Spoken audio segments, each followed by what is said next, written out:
and introduce our speaker today. We're kind of having more of a moderated forum today, so it's going to be an open Q&A. So if at any point in time, if anybody has an additional question you would like to kind of ask, please feel free to raise your hand, and we'll try our best to kind of get to you in the middle of the conversation. But I personally like it. I feel like it's a bit more involved rather than us versus you kind of on the stage. It's a great way to have a bit more of a dialogue.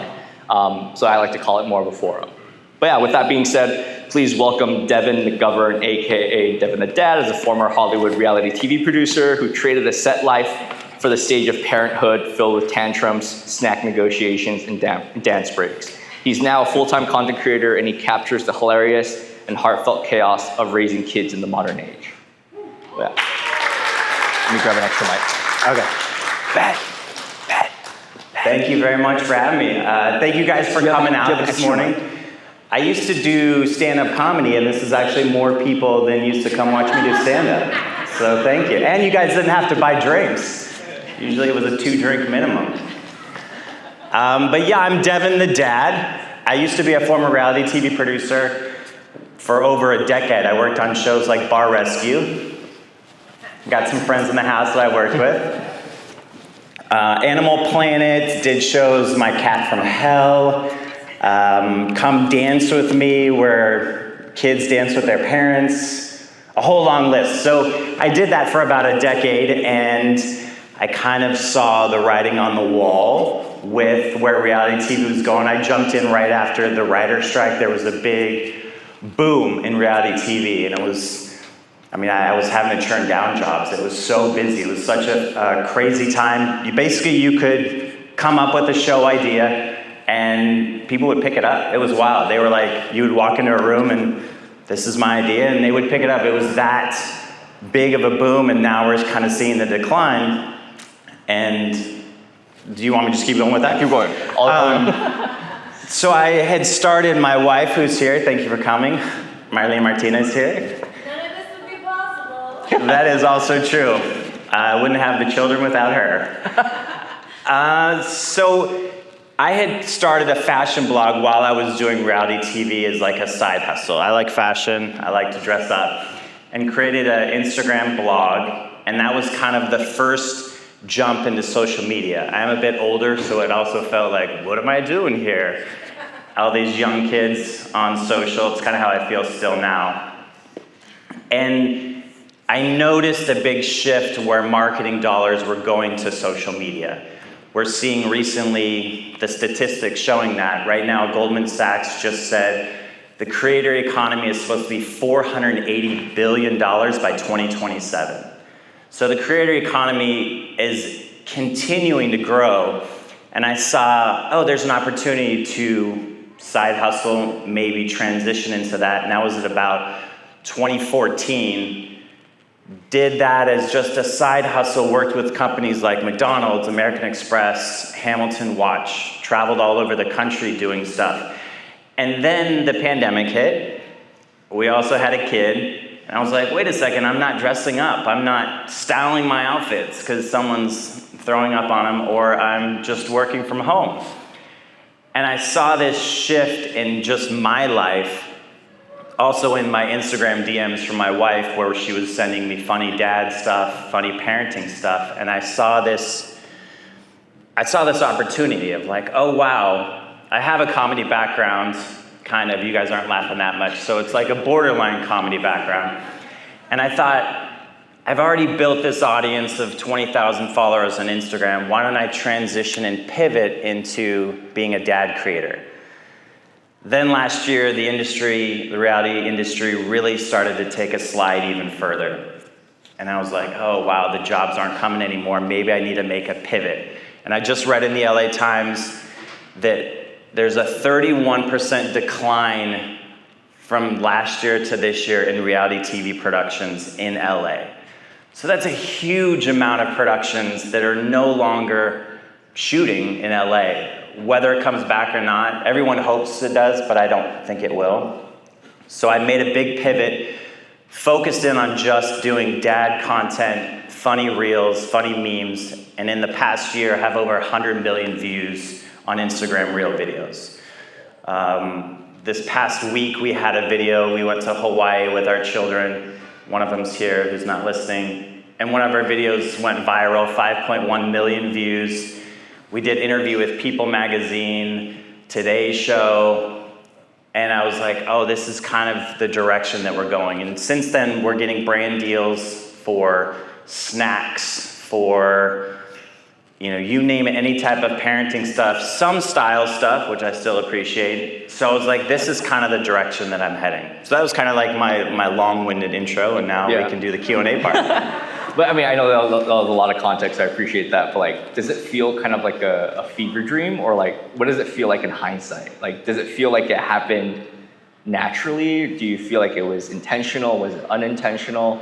And with that being said, like, where do you feel like that transitional pivot came from? Like, was it you feeling vulnerable? Was it you like seeing the opportunity like you mentioned? Or was it like an identity thing? Like, what does it feel like in hindsight? I think in hindsight, it was twofold. It was a necessity of like, this industry that I have worked in for a decade is no longer what it used to be. So I've got to make some sort of a pivot because I can't just rely on something that's not there. So one of them was a necessity, and then the other was I enjoyed it. I'm passionate about creating content. I love my kids. I love being able to create stuff, and it also is my identity. I am a dad and a stay-at-home dad, so a lot of it is necessity as well as a passion. Mm-hmm. Cool. With the theme being soft, like what originally kind of gravitated you towards the word? Because we originally kind of discussed two potential other ways to kind of go about it, but you naturally gravitated towards the word soft. Was there anything about the theme in particular that wanted you to talk about a little bit more? Yeah, I think when you talk about a theme soft, I think gentle parenting is the thing that always comes up. I'm also the softer parent. And I do think that as you said, this is a really tough world that we live in. I don't need to get into it. Y'all kind of know, you've seen it. And I think raising our children in this world is tough. So I think finding ways to be soft with them, finding ways to be gentle with them. I know that there's a big rise of gentle parenting, and then it's like, oh, that doesn't necessarily work. I think there's elements that do work. I think the discipline, the my way or the highway, isn't necessarily the right way. And I do believe I also am a softie when it comes to my kids. So I could use a little bit more harshness with them. I feel like a lot of us growing up, we model what parenting looks like from our personal lives, from like our own childhood and stuff like that. Is there any aspects of it that you either have learned to carry on or that you've like learned to maybe not bring with you? Does that make sense? That's a really great question. I think we see what our parents did and we're like, I want to do the opposite sometimes. But I thought my parents did a great job. My dad worked really hard. He was present, but not always there and available, whereas I'm doing my very best to be present and available, which also brings some challenges. And I think just wanting to raise them to be good humans, I think, is the idea. And I thought my parents did a good job with that, and I want to continue with that. But as far as the not being able to express emotions, I know that was the boomer parents. Whoever had boomer parents, there was very much a like, don't have emotions, you're fine. I think that was pretty much what I remember, whether I was upset or fell. It was like, you're fine, get up. Which is great, that's kind of how, so we're trying to change that a bit, but with that comes like, if you're gonna express your emotion, then they like to express it a lot. So there's a balance there of trying to figure that out, where you're like, yeah, have emotions and express those, but not all the time. With like content creation and also work and home also kind of all being in one, like how does work-life balance work for you? I don't know what that means. Work-life balance, I think, is probably, for any of you that work from home, that have kids, especially if you have littles, I think the work-life balance is almost impossible. I don't want to say that, but I think it's one of the most difficult things that we are facing right now, because our parents, again, it was, my parents, not to put them on blast, but great. It was like a one income. My dad went to work, my mom took care of us, and they were able to live. Now you're like both parents have to work and you're on how many different apps for your kids. Like my mom sent me to school and was like, when's the next event? Whereas now you've got like Discord and Slack and the teachers have this app. And so there's a lot to juggle as well as work. And I think one of the reasons I've done well and my content has been relatable is because I think we all kind of feel that overwhelming pressure of work-life balance. And I don't necessarily have all the answers. I'm trying to figure it out, and that's why I create content around it so we can kind of laugh and be like, oh my gosh, that is crazy. There's so many apps for our children. But it is difficult, and I think I'm still trying to figure that out. If anyone has an app to help with that, I'll just add it to my phone. That's a great one. And going back to what you were saying a little bit about, like gentle parenting not always working all the time. Like, how do you set a balance between gentle parenting and like maintaining boundaries or discipline when needed with your family? If anyone had seen our recent viral video, we went to Hawaii. I think I failed at that. We let their emotion. I think you know your kids, and once you get to know your kids, you have to figure out what's best for them. And I think I don't have the Dr. Becky answer because I'm not a doctor. But I know that you know your kids, and I think trying to find a balance is understanding their emotions and what they need and trying to fill that need for them. That's so true. Your videos resonate because they feel honest and like familiar. What do you feel like a story or a moment is like truly relatable? A story or moment that's truly relatable in my content? Yeah, like because obviously like it resonates with a lot of people because of like the honesty and like familiarity around it. Like, what do you think? Is there like what component of a story or a moment do you feel like is what people gravitate towards? I think this video right here, if you have not seen this, we had gone to Hawaii and we edited it like a reality show. And I think anyone that has young kids and have experienced this knows exactly this feeling of, it's not just the rainbows and the beach, it's a lot of kids being kids. And I think that's what's resonated, some story like this, and also being vulnerable to putting that out there. And again, that was like, there was a lot on the cutting room floor. That was just all that we were able to capture. But I think that's very relatable to people that have young kids and have traveled. It's not really a vacation, it's a trip sometimes. It's a work trip. Do you ever feel a tension though between like being like a creator and like a dad? Like, do you feel like you struggle at all with like you being performative for your kids or like being performative for the camera? Or is it like truly come from like an authentic place? I don't necessarily think I'm the performative one, to be honest, in my household of performers. Speaking of performers. My wife is an amazing performer. She toured with Mamma Mia, and she's a singer, dancer. My children are performers. We just did K-pop Demon Hunters in our living room last night. So I'm like the least performative of all of the family. So I don't necessarily feel a pressure to perform. I'm just kind of capturing in the same way I did with reality TV. I'm capturing the moment and then editing it, putting a storyline together in the same way I did for years. With it being though so public, right? Like obviously a lot of your experiences as a parent and also your children being publicly like online, like is there a part of you that struggles with like protecting their privacy as well as like their individuality while also still like, trying to make a living from it and like, again, showing what it truly is like? But how do you kind of balance that as a parent? I think that is a great question. I think that is a tough one that we face. They don't have phones yet, and I know we'll get to that point, and they're not aware. But we do also, if they say stop filming me or stop doing that, we'll do that. But usually they're the first ones. I mean, my oldest will be like, hey, she doesn't even know really what TikTok is, but like she knows we're doing it. She's like, Dad, what about this idea? How about you pick me up? And so they're very much involved with it. Obviously we're not putting like where we're going to school, where there's stuff that's still private. And then I still try and do a fair amount of stuff that alludes to having kids without them being in it. Mm-hmm. But I also have 2 kids that love to perform. And you could do the Disney show route, where then you're like sitting on set as a stage dad for hours. They're missing school, they're missing their friends for like not a lot of money these days. And then also you have a lot of people around them. You know, we've seen the documentaries, we've seen the Nickelodeons, the Drake and Josh, and the things that happen to kids on set. If my kids love to perform, I'd rather, for now, control it in a controlled environment and let us do it together as a family. I see.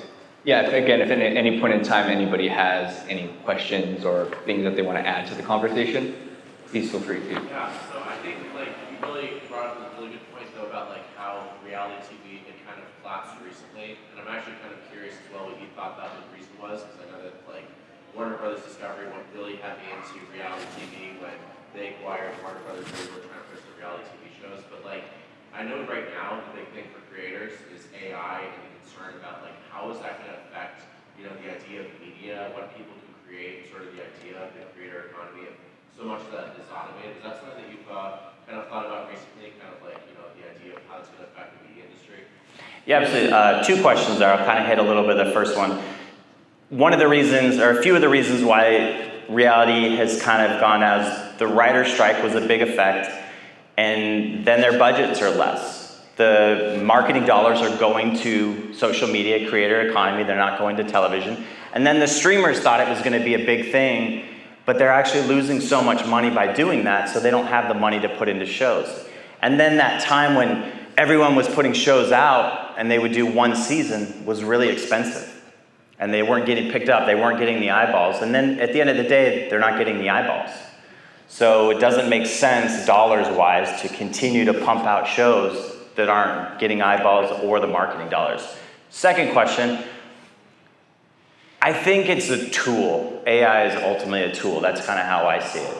Will it replace? Sure, but I think it'll also open up opportunities as well.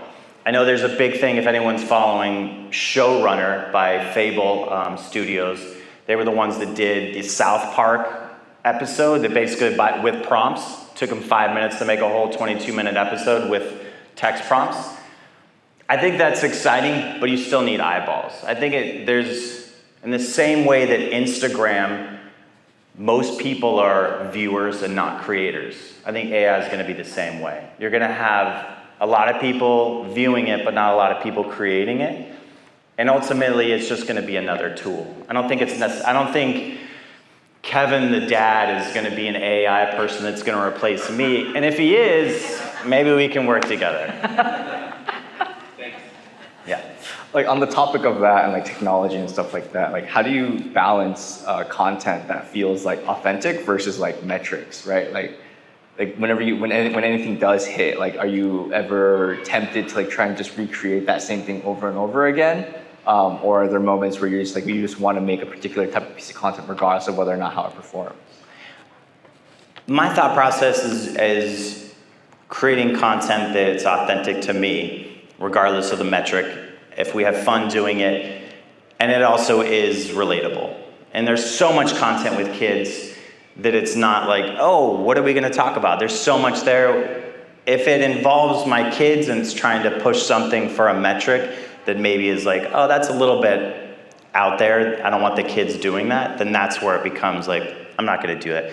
But for the most part, I do it based off of what I enjoy doing, what I feel is relatable, and then what I'm living day to day, not necessarily just for metrics. Got it. And obviously coming from like the entertainment industry, you probably had a lot of experience of like what works in a traditional landscape, right? Like, is there anything that you've learned independently as like an independent content creator and like as also just like a father that you never learned in the entertainment industry or you just could never? I think the creative freedom now is so much different than when I was in the entertainment industry. There's so many hands, there's so many cooks in the kitchen with that you kind of are at the mercy of an assistant, a creative exec, somebody noting it for note's sake. And I can say that because in this one industry, as a content creator, I'm usually the one coming up with the script, pitching the brand, and 99% of the time the brand is like, yeah, great. And I'll get like one round of notes. And I know one of my fellow producers, editors here, has been on shows where we would get 3 rounds of notes. I worked on a pilot where I printed it out front to back. We had 190 pages of notes. So the creative freedom in that is like, goodbye. At that point, you're just like punching buttons on the computer to address their note, and you have no passion for it. Whereas I feel like that why it's also taken off, to answer your question as well, you see the passion behind the creativity. I think we lost the passion with reality, with the amount of notes and the amount of, I understand you have to have a legal department, but the amount of like noting and legal and no, you can't air that by the time it came out, it was a very watered down version of what they wanted it to be. Got it. On the topic of like creative freedom, like what does success look to you now then? Or what does success look like for you now, independently as someone balancing family, creativity, and like independent entrepreneurship? Like, what does success look like now than it did, 10 years ago? Survival? I think success is continuing to grow the brand of Devin the Dad. We have some children's book ideas.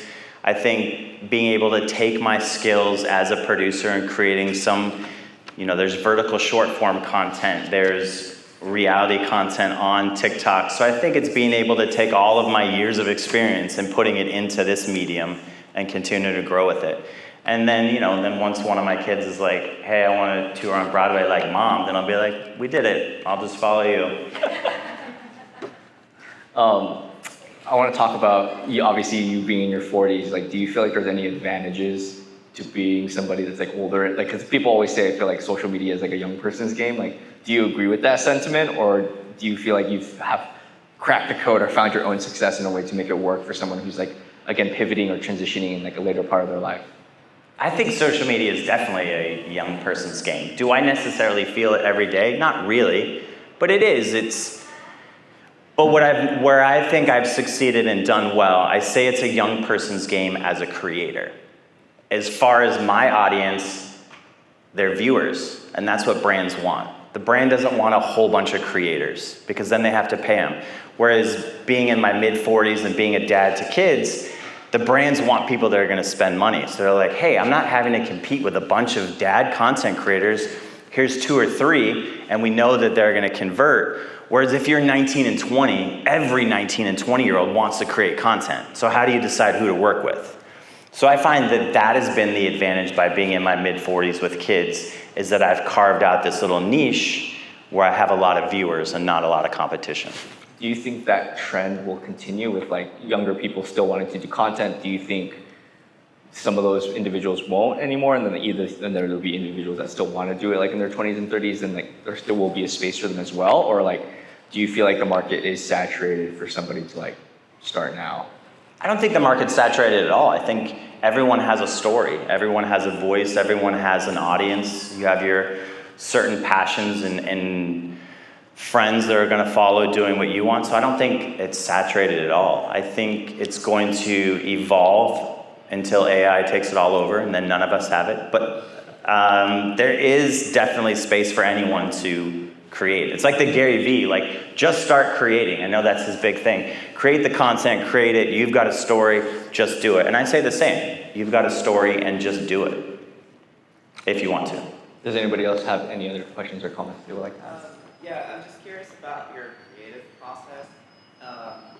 Like, how much of it is it like planning? Like, say you have an idea, like, okay, I have this idea, we should do it in the future, versus impromptu, like on the spot, like we need a role right now. Like, is there a ratio there? I would say it's probably 50-50. There's never a moment of like, we need to roll now, because with kids that doesn't exist. There's usually a thought that we'll write down, and then if something's happening, we'll capture the moment. But I write everything down, write all my ideas down, and then I do a lot of it in the same way I did with reality TV, is you get inspiration. So I'll get inspiration when I watch stuff, take notes, and then I'll plan out the shoots.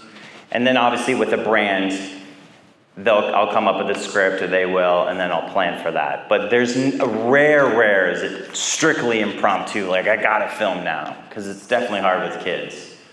But the other day, although when it was raining, I did a video, it was about to rain in LA, and I was like, I gotta do it now. And it actually did well. I was in the moment of like, oh my gosh, I gotta get the cushions inside and cover everything. LA people were like, Orange County people, yeah, that's what I did too. What's the most like mundane piece of content that you feel like you've made that like you thought it wouldn't resonate, but you were surprised by the reaction and the support that it got?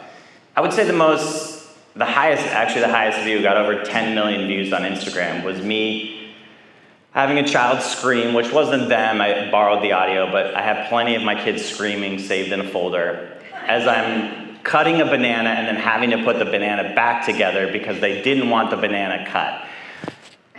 Like, that's just one of those that, like, one day we like guacamole, the other day we don't. One day they want hummus and we buy a big tub, and then we don't like hummus. So that's one of those that, like, that's an everyday where you will cut it and then they don't want to cut, that it's like, oh wow, that really resonates, that parents are going through that every day of every moment, especially with food.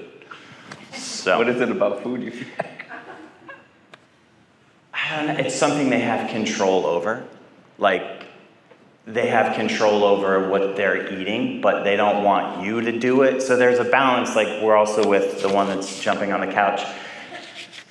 We got to put her in the car seat, but we also want to do it ourselves. So they're also trying to learn to do things themselves. And I think there's that balance of like asserting their dominance, trying to figure out who they are, and food is a great one for them to assert that, I want it my way. There she is. What does being soft mean to you now that might have felt impossible in your 20s or 30s? I think patience, with children, they teach you a lot of patience.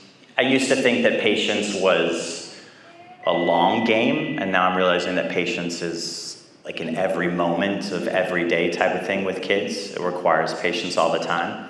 I thought it was just like, oh, I have to be patient with standing in line at the grocery store, but now it's like I'm learning patience is with absolutely everything, and I think that's something I never realized before kids. And then you see in those moments that you didn't realize before how much patience it just requires living in a community with people. Children really teach you that, being patient with not just your own children, but with everyone that you encounter. I think we also talked about the fact that like being in the moment, right? Like I feel like oftentimes we have so much anxiety of like just thinking about what to do next.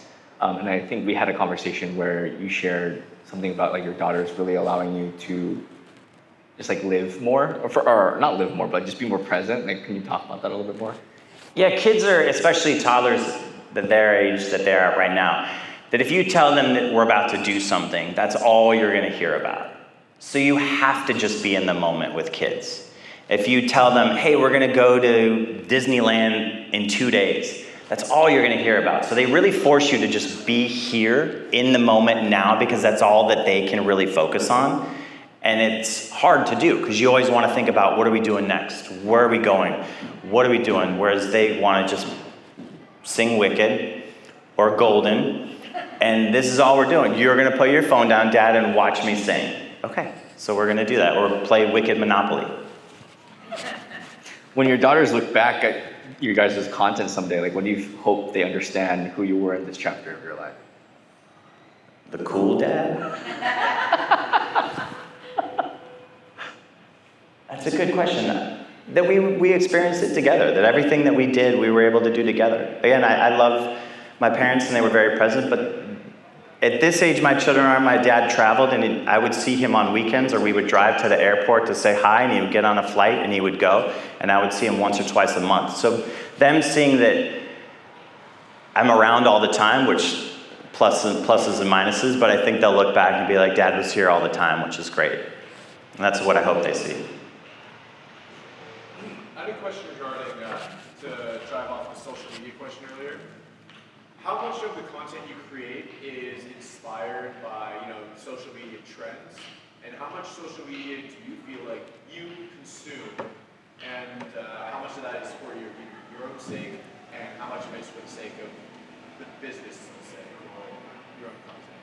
Yeah, I would say when I'm on my phone, I just tell my wife it's research.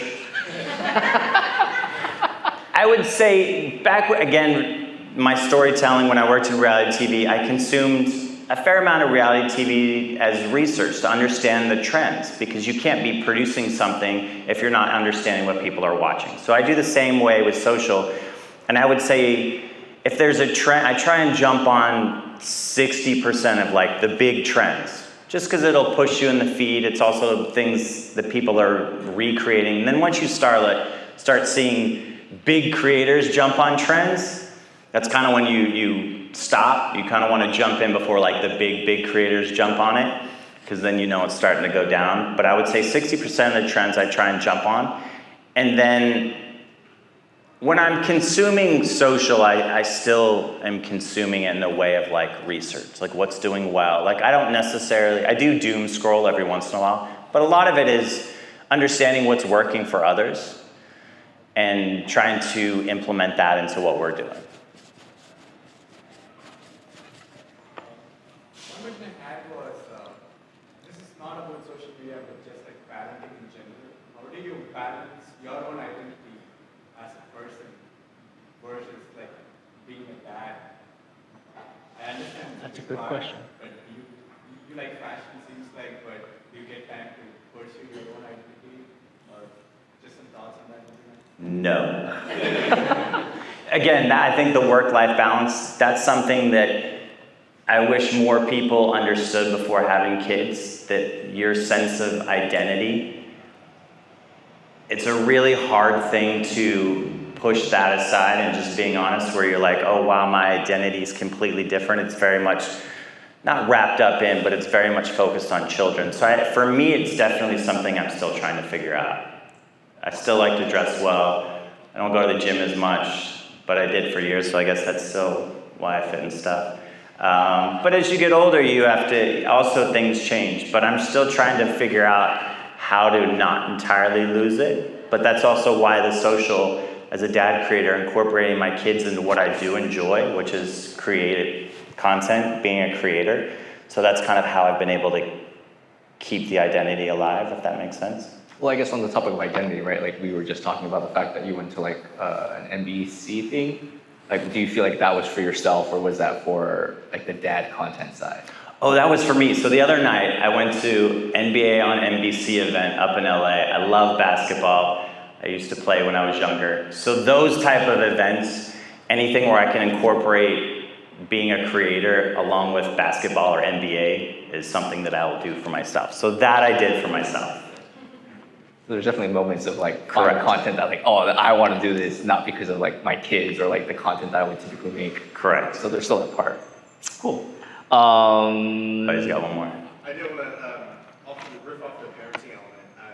I'm not a parent currently, but I'm suspicious, and I've talked to a lot of parents who say, there's a worry about, right, we don't even as adults really understand how to control ourselves with social media, right? So how are we going to provide that parenting to kids?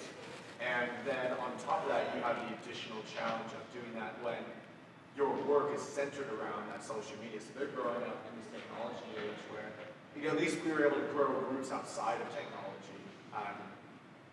How do I know you're saying you don't have phones yet, right? So you haven't quite met that challenge yet, but do you have thoughts about how you're going to handle that stage? Yeah, my wife and I have already started talking about it because we've already started hearing with the 6-year-old that some kids have phones. I don't know who that 6-year-old is, which is crazy. I think she's just saying it. Maybe it's an older, but I think we have a certain age that we're gonna allow it. That you cannot, it'll be a phone to call or something like that. And it might evolve when she gets a little bit older, but I do find that that's gonna be a challenge. My wife and I are trying to figure that out now and talking about it. They're still young, that screen time is still very much limited, and that's kind of our goal, because when it's not limited, when we went to Hawaii, they were able to watch as much Peppa Pig on the plane as they wanted. There's meltdowns that ensue. So we know that the effects of too much screen time, so trying to limit it. And then it is a challenge. I mean, I'm of the generation as a millennial that didn't have a phone, social media at all through high school. I think my first phone was in college. That's how old I am. So I was like, oh wow, this is a whole new world. So it is a challenge, and I guess when they get to the age when it's the big discussion, my wife and I have to be like, listen, we're gonna go off the grid. No one's gonna have a phone. I don't think running away is the solution, but we still have to figure it out. Any other questions or comments? As you mentioned that sometimes you do research, right, and you'll scroll and see what's kind of going on. I'm wondering much competition plays into like what you do? Like, do you feel like you have to compete with other people to generate content that is, that hits a certain level, or do you just kind of like put on the blinders and you just do you? You know what I mean? I just put on the blinders because there's so many other folks that have larger followings and have been doing it longer and don't have kids, or they've got a whole production studio, that I look at it as just inspiration, not competition. And again, in my space with dads, there's probably, I know a 2, 3 that have huge followings that blew up during the pandemic, and they were posting all the time. So I look at them as like inspiration, like, oh, look what they've been able to do, not competition. Because we're also very different. They live in a different area, they've got more kids, or their kids are older. So my story is very unique, and it's just inspo all the time. Going back to what he was saying, actually. So there's a startup that I just heard of recently. It's called Moxie, and it's a social media space designed for girls that are 8 to 13. So, but essentially, it's like when social media was created, they didn't think about like how to protect children, really, right? And then like having it so it's a safe, like positive way for them to like develop themselves. It's called Moxie. Raising 2 girls, that is something I'll look at, because that is something that is challenging for, teens. I know there's teen accounts on Instagram, but I don't think the biggest problem with teens is necessarily limiting what they're watching as what others are saying about them, if they have stuff on social. If that makes sense. How old are your kids? 6 and 3. So it's like the girl when she's late, I want to do this. Could you speak up a little bit? Sorry. I'm sorry. All right, I could also give you the mic. Let me give you the mic. What if your girl when she's late, right? She says, "Hey, I want to create some content. I want to do like unpacking. I want to do a video where I play, so other kids can watch it." Because that's like a huge thing on kids. Like, they love to watch how other kids play on YouTube. That's like millions, gazillions of views. Or like she wants to dance at the supermarket, so you film her and then you put this on social media. What would you say? I would say yes. We've already done a few of those like that, but it's still, and my wife and I are not going to let them have their own account. It's still going to be me as their dad. We're not going to let them start their own. But we did one with a Tony's box, if anyone has kids, where she was telling us about her favorite Tonys, but I'm involved in it. Everything that we do is I'm still involved in it. She's not just going to do it all by herself, which I think helps control it, and also lets her know who's in charge. Just kidding, she's in charge. But I don't think it necessarily needs to just be her. It needs to be like in the context of a family, of me being her dad and creating.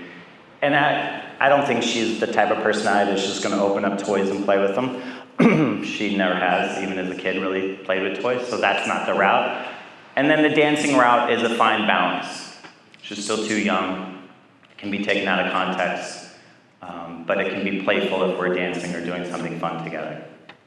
Yeah, we have one more over here. And then... Oh, I was itching my head. I mean, I'm a fan. I guess. No. Oh no, sorry. No, behind you. There's a question behind you. Hello. Oh, there we go. Thanks so much. I love the fact that you say that when you're creating content, what you're looking for is something relatable and authentic.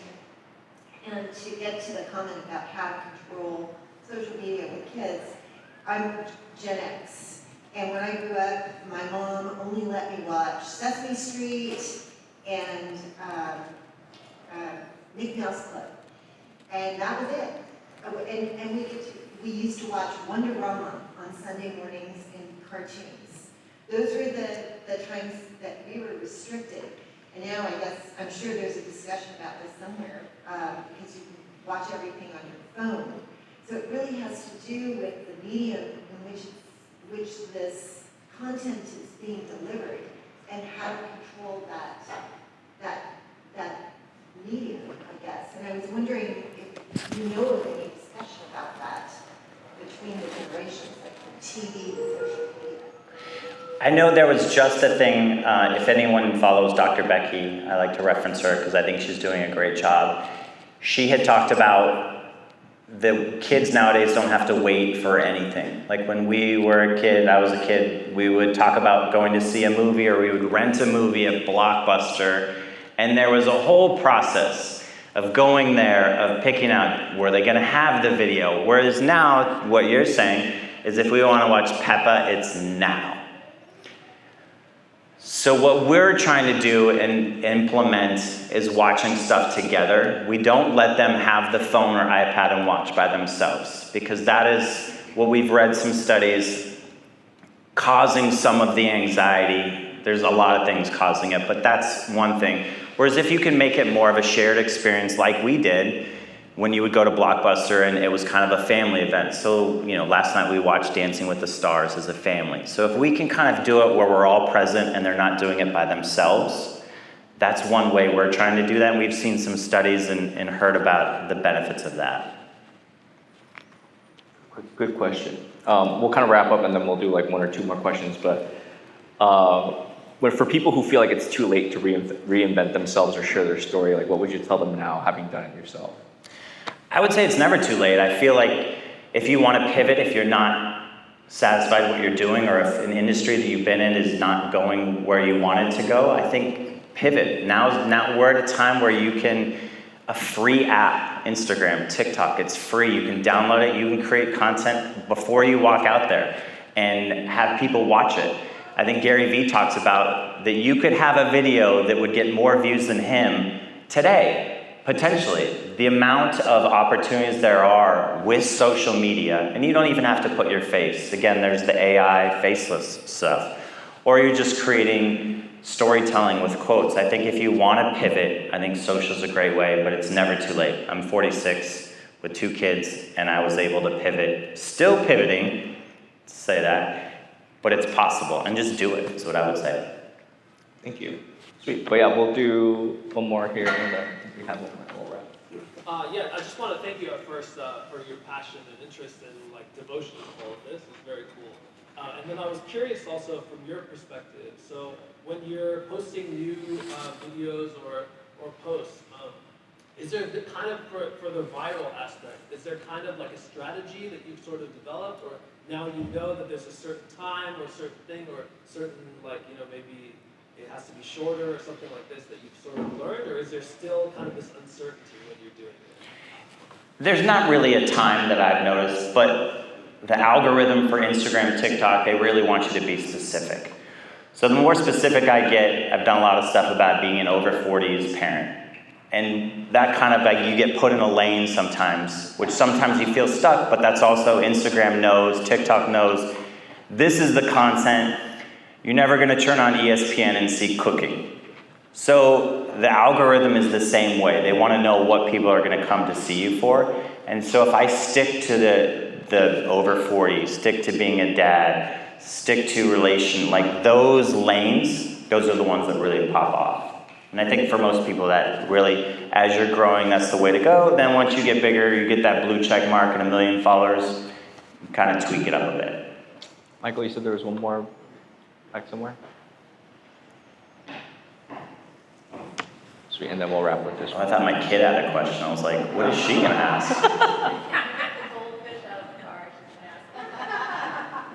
So I can relate to really all of your videos. I have tears in my eyes watching them. My 2 favorites are Marlene cleaning the baseboards as she leaves the house, and you're already in the car, with your baseball cap on, ready to go.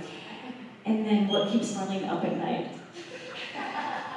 So I'm your favorite. Truly, yeah, that keeps me up often too. So I want to know where your humor comes from. Is it in your family, your parents, your siblings, or Yeah, how did you get into stand-up? Well, I didn't continue with it, so I'm not that funny. I'm just funny enough. My family, I don't know. To be honest, my dad is an engineer, so I don't need to say any more. That's his humor. That's pretty not.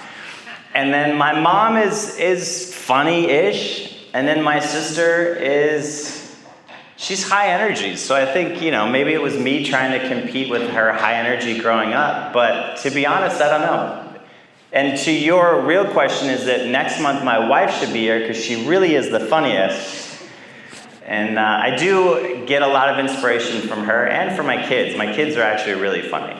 My oldest is one of the funniest that I've ever met at times. Sweet. Well, thank you so much, Devin, for your time. Please give him a warm round of applause. Thank you.